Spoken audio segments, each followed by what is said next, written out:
নমস্কাৰ মোৰ এই অৰূপ কলিতা নামৰ চেনেলটোত আপোনালোক সকলোকে মোৰ অন্তৰৰ পৰা স্বাগতম জনাইছো মই এই চেনেলটোৰ জৰিয়তে ষ্টক মাৰ্কেট ফাইনেন্স আৰু টেকনিক্যাল বিষয়বোৰ সহজ ভাষাত ব্যাখ্যা কৰিবলৈ চেষ্টা কৰিম ভিডিঅটো সম্পূৰ্ণকৈ চাব কিবা বুজি নাপালে কমেন্টত জনাব আহক আজিৰ ইম্পৰ্টেন্ট টপিকটো লৈ যাওঁ ভিডিঅটো লাইক কৰিব আৰু সাবস্ক্ৰাইব কৰিব game plan to be financially free financially free হ'বৰ বাবে কিবা গেম প্লেন আছে নেকি নিশ্চয় আছে আজি ভিডিঅটো মই বেছি দীঘলীয়া নকৰো তথাপিও থুলমূলকৈ কওঁ ফাইনেন্সিয়ালি ফ্ৰী হ'বলৈ হলে নিজৰে এটা সিস্টেম বিল্ড কৰিব লাগিব পেসিভ ইনকাম জেনাৰেট কৰিব লাগিব আৰু এই পেসিভ ইনকামৰ সোৰ্স যিকোনো হ'ব পাৰে আপুনি ইউটিউবত যিকোনো সাবজেক্টৰ ওপৰত কোৰ্স বিকিব পাৰিব ষ্টক মাৰ্কেট ট্ৰেডিংৰ বাবে সিস্টেম বিল্ড কৰিব পাৰিব ইউটিউবত ষ্টক মাৰ্কেটৰ কোৰ্স বিকিব পাৰিব ভাল ইউটিউব ব্লগাৰ বনিব পাৰিব প্লেয়াৰ হ'ব পাৰিব মিউজিচিয়ান হ'ব পাৰিব কুকিং ইউটিউব চেনেল খুলিব পাৰিব পাব্লিক স্পিকাৰ হ'ব পাৰিব মুঠতে নিজৰ এটা সিস্টেম বিল্ড কৰিব লাগিব আৰু তাৰ বাবে সময় দিব লাগিব আজি এই ভিডিঅটোত মই আপোনালোকক 5টা স্মাৰ্ট ৱে পইণ্ট ওয়াইজ ডিসকাশন কৰিম যি কেইটা স্ট্ৰিক্টলি ফলো কৰিলে আপুনি এটা পেসিভ ইনকাম জেনাৰেট কৰিব পাৰিব হেকৰ পইণ্ট দুটা মনোযোগ দি শুনিব আৰু বুজিবলৈ চেষ্টা কৰিব আপোনাৰ জীৱন হলনি হৈ পৰিব তাৰ বাবে ভিডিঅটো হেকলৈকে চাব ইয়াত মই আৰু এটা কৈ থওঁ এই যে বহুতে আমাক কয় পঢ়ি থকা দিনতে ফুৰ্তি কৰিল পাছলে আৰু সময় নেপাবি এইবোৰ সকলোবোৰ মিছা কথা 30-32 বছৰ বয়সতহে গৈ ৰিয়েলাইজ কৰিব পাৰিবা লাষ্ট 10 বছৰত এনেকুৱা কি কৰিলা যাৰ বাবে আজি এই পজিশনত আছা আহা এতিয়া প্ৰথম পইণ্টটো চাও আৰু বুজিবলৈ চেষ্টা কৰো মাষ্টাৰ্স ইন ওয়ান থিং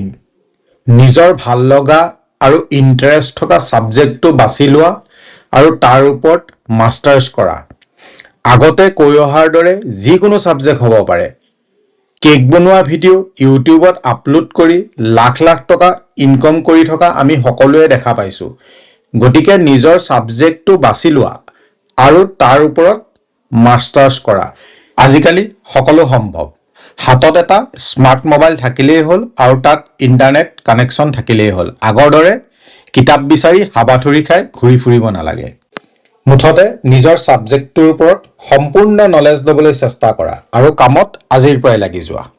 আহা এতিয়া দ্বিতীয় পইণ্টটোলৈ যাওঁ 2 নম্বৰ পইণ্টটোৱে হৈছে টকাৰ পাছত দৌৰা ফলো দা মনি আগতে আমাক বহুতে কোৱা শুনো টকাৰ পাছত নদৌৰিবা মই কৈছো দৌৰা তেতিয়াহে নতুন নতুন আইডিয়া জেনাৰেট হ'ব নিজৰ এটা সিস্টেম বিল্ড হ'ব আৰু পেসিভ ইনকাম জেনাৰেট হ'ব হেইবুলি বেয়া কাম কৰিবলৈ কোৱা নাই নতুন নতুন কথাবোৰ শিকিলে নতুন নতুন আইডিয়া বিলাকৰ ওপৰত কাম কৰিলেহে তুমি এটা সঠিক দিশ নিৰ্ণয় কৰিব পাৰিবা আৰু তেনেকৈ এটা সিস্টেম বিল্ড হ'ব যিমান সোনকালে কামবোৰ আৰম্ভ কৰিবা সিমান সোনকালে নিজৰ সঠিক দিশটো নিৰ্ণয় কৰি ল'ব পাৰিবা 3 নম্বৰ পইণ্টটো হৈছে learning and creating passive income সিধাসিধিকে এটা কথাই বুজি লোৱা যে শিক্ষা আৰু জ্ঞান নলেজ এই দুটা নহলে তোমাৰ কেতিয়াও পেসিভ ইনকাম জেনাৰেট নহয় ফৰ্মেল এডুকেশনৰ লগত তুমি অকল এক্টিভ ইনকামৰ সোৰ্সে বিচাৰি পাবা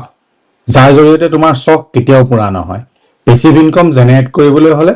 তোমাৰ এটা সিস্টেম লাগিব সিস্টেম বিল্ড কৰিব লাগিব যাৰ জৰিয়তে তুমি পেসিভ ইনকাম জেনাৰেট কৰিব পাৰিবা ভিডিও গেম খেলি ফেসবুক চাই ফেসবুকত কমেন্ট পাস কৰি সময় লোকসান নকৰিবা সময় পালেই ইউটিউব ভিডিও চোৱা তুমি বাছি লোৱা সাবজেক্টৰ ওপৰত স্কিল ডেভেলপমেন্টৰ কোৰ্স কৰা কলেজত পঢ়ি থকা দিনৰ পৰাই এই কথাবোৰ মন কৰি অলপ অলপকে যদি তুমি আগবাঢ়ি যোৱা 30-35 বছৰ মান বয়সত এটা সিস্টেম বিল্ড কৰিব পাৰিবা আৰু যাৰ জৰিয়তে তোমাৰ পেসিভ ইনকাম জেনাৰেট হ'ব শখ পুৰা কৰিবলৈ হলে পেসিভ ইনকাম জেনাৰেট কৰিব লাগিবই এতিয়া মই আগলৈ যি দুটা পইণ্ট ডিসকাস কৰিম এই পইণ্ট দুটাইহে তোমাৰ পেসিভ ইনকাম জেনাৰেট কৰাত সহায় কৰিব ভালকৈ চাবা মন দি শুনিবা আহা এতিয়া পইণ্ট দুটা কি কিনো চাও marketing and branding highly important পইণ্টটো হৈছে মাৰ্কেটিং এণ্ড ব্ৰেণ্ডিং পঢ়ি থকা দিনৰে পৰাই নিজৰ বাছি লোৱা সাবজেক্টটোৰ ওপৰত যি স্কিল আৰু আইডিয়া বিল্ড কৰিলা তাক কেনেকৈ পাব্লিচিটি কৰিব পাৰি তাৰ ওপৰত কাম কৰিব লাগিব। এটা ইউটিউব চেনেল খোলা, ধৰি লৈছো তুমি ভাল কেক বনোৱা। এতিয়া তোমাৰ কেক বনোৱা ভিডিঅ' কেনেকৈ ইউটিউবত আপলোড কৰিব পাৰি, পাব্লিচিটি কৰিব পাৰি তাৰ ওপৰত কাম কৰিব লাগিব। কেনেকৈ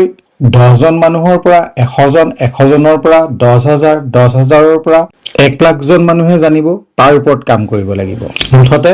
তুমি পাব্লিকক বেষ্ট ভেলু দিব পাৰিব লাগিব। মাৰ্কেটিং আৰু ব্ৰেণ্ডিঙৰ ওপৰত কাম নকৰিলে সকলো কথা অথলে যাব। আহা এতিয়া শেষৰ পইণ্টটো চাওঁ। সাৰাউণ্ডিং ইয়োৰছেল্ফ উইথ উইনাৰ্ছ। সেইসকল ব্যক্তিৰ আশে পাশে থকা যিসকল ব্যক্তিয়ে তোমাৰ ছাবজেক্টটোৰ ওপৰত অলৰেডি মাষ্টাৰ্ছ কৰি থৈছে, ভাল ইউটিউবাৰ বাছি লোৱা। তেওঁলোকৰ চেনেলটোৰ জৰিয়তে তুমি যাতে নজনা কথাবোৰ জানিব পাৰা। এনেই সময় নষ্ট নকৰিবা। নেগেটিভ বিচাৰ ৰখা ব্যক্তিসকলৰ পৰা আঁতৰি থাকিবা। শেষত আকৌ কৈছো, আজি এই ভিডিঅ'টোত যি 5টা ষ্টেপ আমি ডিছকাশ্যন কৰিলো, সেইকেইটা যদি তুমি নিজৰ ডেইলি ৰুটিনত ফ'ল' কৰা, ইমপ্লিমেণ্ট কৰা, তুমি এদিন ছাকচেছফুল ব্যক্তি হ'ব পাৰিবা। ভিডিঅ'টো লাইক কৰা, ছাবস্ক্ৰাইব কৰা আৰু অল চিলেক্ট কৰিবলৈ নাপাহৰিবা।